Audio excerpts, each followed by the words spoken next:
queridas amigas, queridos amigos, llegamos a este Consejo Nacional a 3 años del Congreso y 2 de ellos en pandemia, pero sin pausa en el seguimiento a los acuerdos de aquella reunión larga, honda y crítica que nos abrió el camino a algunas soluciones y a 1000 desafíos más.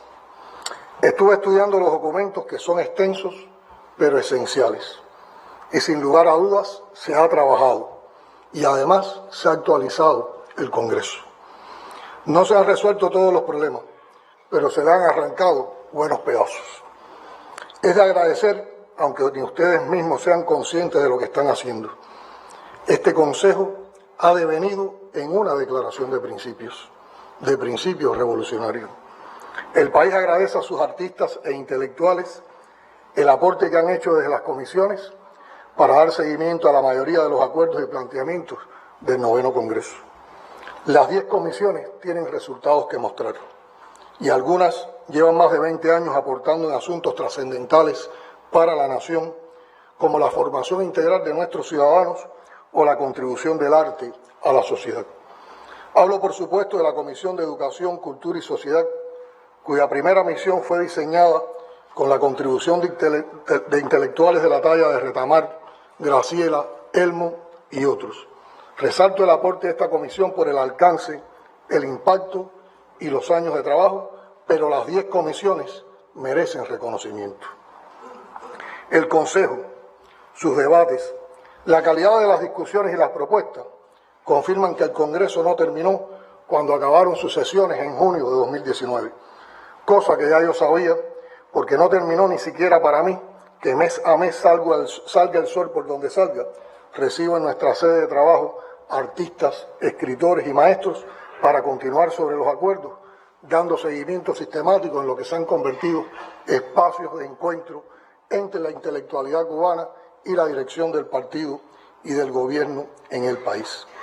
Los 2 años y un poco más que duró la pandemia han sido más productivos de lo que podría esperarse. Y eso se lo debemos sin duda a los motores que prendió el Congreso y a la indudable sacudida que provoca en cualquier patriota el choque directo con los planes de subversión que apuntan primero y con particular saña al alma de la patria, que son ustedes y sus obras. Nunca como ahora se hizo tan nítida la razón de Fidel al decir que la cultura es lo primero que hay que salvar. La COVID-19 no paralizó al UNIAC, no paralizó a los artistas y a los intelectuales, cuyo empuje fue decisivo para restaurar y recomponer los ánimos de una sociedad golpeada por 2 pandemias, la COVID y el bloqueo, pero el bloqueo recrudecido. Y todo ello, a pesar de que ha sido también un gremio duramente golpeado por la pérdida de valiosas compañeras y compañeros, de creadores que hace apenas 2 años compartían con nosotros las sesiones del 9º Congreso. Creo que uno de los méritos de este Consejo es haber provocado un debate en torno a los desafíos del UNIAC y su membresía frente a la ola colonizadora que amenaza con invadir todos los espacios culturales por los canales más sofisticados y diversos. Quiero centrarme en este tema porque diría que es medular en cualquiera de las tareas que se haya propuesto la membresía del UNIAC, aún antes de nacer la organización, desde los días de palabras a los intelectuales. Por eso fue tan importante que los debates en plenaria apuntaran en esa dirección. Cuesta hablarles a ustedes de un tema en el que hemos trabajado gracias a ustedes. En particular agradezco el desvelo por estos asuntos que siempre nos transmiten Víctor Faule, Elmo, Graciela, Torres Cueva, Limia, Israel, José Ernesto, Edier, Javier y Abel, entre otros, todos los meses. Una verdad que enorgullece nos acompaña de 1868. Nuestra vanguardia artística y cultural se distingue por haber librado siempre una larga y profunda batalla contra la colonización cultural. Pero nadie está en condiciones de afirmar que existe una comprensión absoluta de la gravedad del fenómeno por parte de todos los que realizan algún tipo de trabajo vinculado a la cultura. La histórica selectividad del UNIAC ha sido un filtro purificador de rechazo al consumo cultural acrítico, banal y empobrecedor, pero cerrarle las puertas no basta. Es preciso crear, mostrar, viralizar, como se dice ahora, la genuina y poderosa cultura cubana y también universal en todos los ámbitos para ganarle la pelea a la mediocridad. Digo universal porque creo en el valor de la cultura en su sentido más amplio. Injértese en nuestras repúblicas el mundo, pero el tronco ha de ser el de nuestras repúblicas, escribió José Martí. Universalidad e identidad resultan inseparables en la cultura cubana, uno alimentando a la otra y ambas tributando a la conformación de la originalidad que nos distingue. Esa originalidad es pieza clave en la historia de los pueblos, está en la base de nuestra resistencia. Por eso el imperio le confiere tanta importancia a la guerra cultural. Por eso el asedio, el acoso, el permanente interés por comprar artistas, intelectuales, deportistas, médicos, científicos, en fin, personalidades con reconocimiento social. Para ello se valen de un potente aparato de reproducción ideológica con grandes conglomerados de medios de comunicación, recursos materiales y financieros que bombardean constantemente ideas, valores y modos de ser. Frente a ese descomunal despliegue de recursos, en función de ganar las mentes y corazones de los jóvenes en particular y del pueblo en general, nuestros recursos y las capacidades de producción que nos permitirían sustituir buena parte de esos productos hechos para el encantamiento acrítico, hoy resultan muy limitados y en algunos casos inexistentes. ¿Qué hacer entonces frente a esta dolorosa pero innegable certeza? En primer lugar, siempre será preciso apelar a una de las armas fundamentales del arsenal político de Fidel: educar al pueblo, fomentar una conciencia crítica, un pensamiento crítico que garantice un discernimiento culto de lo que vale y lo que no. Esa conciencia tenemos que formarla, pero también inducirla, teniendo muy en cuenta que los medios y los públicos ya no son los mismos. Se precisa en ese sentido un mayor impulso a la educación audiovisual y a la cultura en el espacio digital. Ustedes, como casi ningún otro grupo profesional, tienen la capacidad y la posibilidad de estimular desde el conocimiento y la sensibilidad artística el desarrollo de una cultura del debate desde edades escolares tempranas mediante actividades extracurriculares altamente creativas, concursos, publicaciones digitales, encuentros de opinión, festivales culturales en la escuela, homenajes a grandes figuras, entre otros. Tenemos, y es una gran fortaleza, nuestra organización institucional bien establecida y consolidada en diferentes sistemas de trabajo. Un sistema nacional de medios de comunicación, un sistema de educación, un sistema nacional de instituciones culturales, un sistema de publicaciones y sitios en el espacio digital. Si logramos la articulación de estos sistemas para la difusión coordinada de ideas, conceptos y herramientas, las carencias materiales pesarán menos. Pero nuestras respuestas ideológicas o comunicacionales que transitan por estos sistemas tienen que dejar de ser formales y burocratizadas.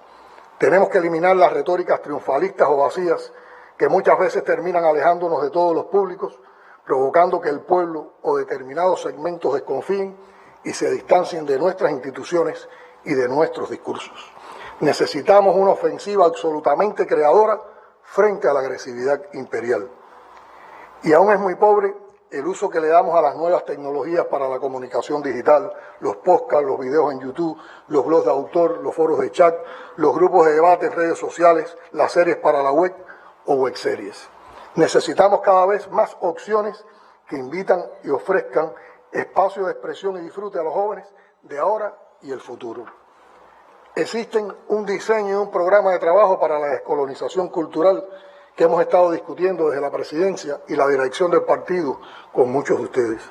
Es amplio, abarcador, ambicioso, pero es preciso socializarlo. Es imperativo dar el salto, generar contenidos a la altura de las potencialidades de nuestra cultura. Pero para que eso sea posible, aún hay mucho que transformar y que emplearse a fondo en ello. En los últimos años, y a mi modo de ver, con el propio empuje de los debates que hemos sostenido mensualmente, revisando ideas, proyectos, realizaciones, potencialidades, han vuelto a tomar aliento la producción audiovisual y dramatizada, la televisión, el cine y el teatro, han confirmado cuánto pueden calar las obras propias y qué hermosos sentimientos despiertan en el alma sensible de las cubanas y los cubanos. Basta mencionar las series Lucha contra Bandidos, Duaba, Entrega, Calendario, el documental Soberanía, las puestas de nave de oficio de Isla y Luz, las películas El Mayor y La Inocencia y el documental volverían como obras importantes de la realización cubana. Y perdonen el recuento incompleto, pero de ahí la prueba de que bajo los peores ataques y las mayores carencias, con la cultura como espada y escudo de la nación cubana, Cuba vive y promueve los mejores valores humanos.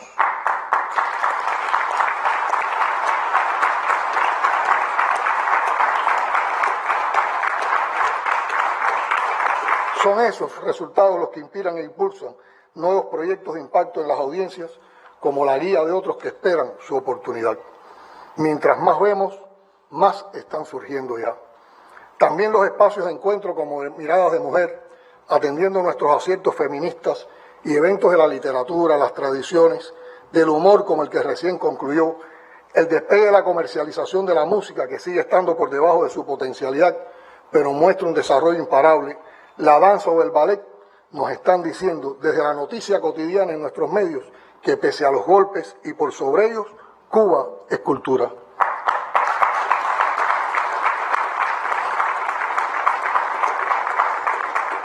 Estos años desafiantes quedarán en la memoria popular no solo por la suprema creación de los científicos, sino también por sonidos inseparables de los triunfos. Buenafé, Arnaldo, Fabré, Raúl Torres, otra vez me disculpo por la lista siempre incompleta, lo mismo exaltando a los valientes de la zona roja y a los creadores de vacunas, que respondiendo directamente a los ataques de los medios tóxicos contra Cuba, consagraron la resistencia desde la música y desde las redes. Emocionan esos sonidos asociados a un tiempo heroico, como enorgullece ver al enorme Silvio llenando plazas en México o en Madrid, donde se escuchó enérgicamente el necio, pero también en nuestros barrios. Hoy es imprescindible elevar esa obra enorme e imposible de sintetizarse en un discurso a los medios tradicionales y sobre todo a las redes sociales, considerando las jerarquías artísticas sin censuras de naturalezas ajenas a la creación y promocionando lo mejor, lo que más nos distingue y nos aporta, que se combine el buen arte con buenas prácticas en el uso de todas las plataformas. Hay que atender con inteligencia los consumos culturales de las nuevas generaciones, evitando excluir por prejuicio lo que en ocasiones consumen acríticamente. Hay que escuchar, debatir y mover la formación de otros consumos a través del diálogo real y la participación que garantiza mayor integración social. El programa de atención integral a nuestros barrios es a la vez un proceso de crecimiento cultural en las formas de convivir, de socializar, que se fortalece en el rescate de esencias y tradiciones. Reitero que no se trata de invadir el barrio ni de intervenirlo, es cuestión de acompañar el crecimiento sin traumas y sin trampas. Y me alegra saber que hemos contado con ustedes para el programa de mejoramiento de la vida en los barrios. La UNIAC ha sido pionera en días tan difíciles como los actuales.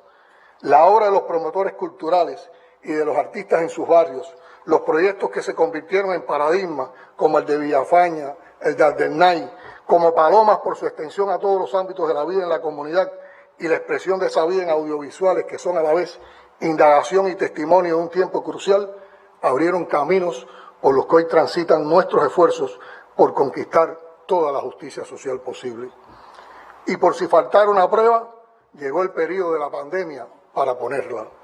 La respuesta positiva a la demanda de trabajo artístico en las comunidades, en los vacunatorios, en sedes de la UNIAC y en proyectos como el de Cacho en Romerillo, el cine, la televisión, la radio, las brigadas artísticas en hospitales y centros de aislamiento de todas las provincias, todo fue menos duro por eso y quedó en la memoria del alma cubana, gracias a la obra de los creadores cubanos.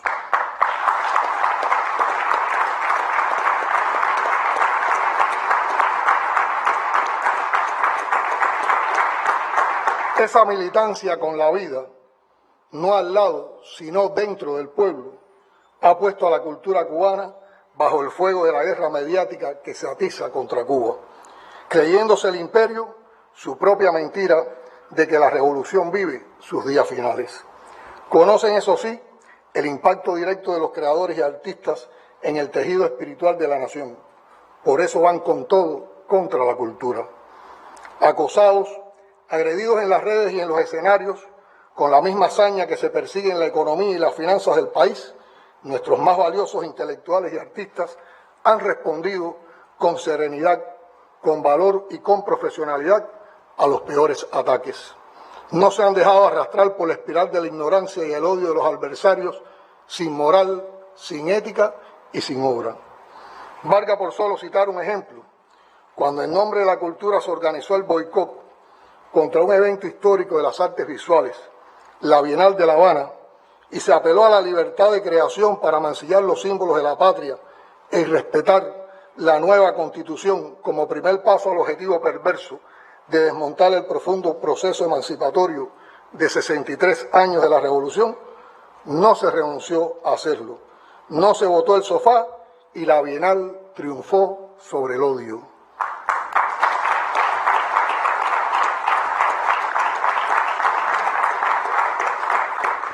Ustedes, y cuando digo ustedes hablo de todos los creadores reconocidos por la UNIAC, a los que ustedes representan, han sido infatigables artesanos de la alternativa, defendiendo espacios y obras del patrimonio nacional y de nueva creación como prueba de su vitalidad. Eso es también resistencia creativa. Y han sido también escudos poderosos contra el odio, recordándonos aquella frase tremenda de Martí en Nuestra América, y cito: una idea enérgica, flameada a tiempo ante el mundo, para como la bandera mística del juicio final a un escuadrón de acorazados. No veo otra manera de ser y actuar cuando se viene de una tradición de grandes como sus fundadores, especialmente Nicolás Guillén, primer presidente de la UNIAC, voz personalísima y universal, cuyos 120 cumpleaños celebramos con estas sesiones. Cada encuentro con intelectuales y artistas, sea este pleno o sean nuestras reuniones de chequeo mes a mes, alimenta mucho nuestros sentidos y nos llena de entusiasmo para emprender nuevos proyectos. Cada vez nos sentimos más partes de ustedes, seguros siempre que el presente y el futuro tiene que ser socialista. El socialismo nos salvó ante la pandemia. El socialismo venció al intento de golpe vandálico y lo que realmente nosotros vamos a festejar como un primer aniversario el 11 de julio es que el pueblo cubano y la revolución cubana desmontó un golpe de Estado vandálico.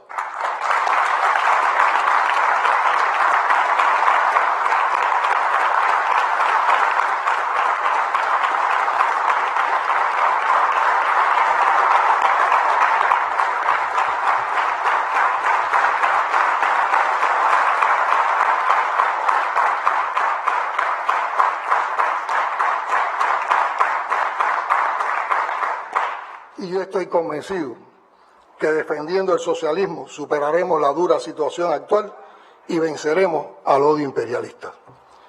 En fin, que un sol enérgico nos amanezca siempre entre las venas. En fin, aquí estamos. Muchas gracias.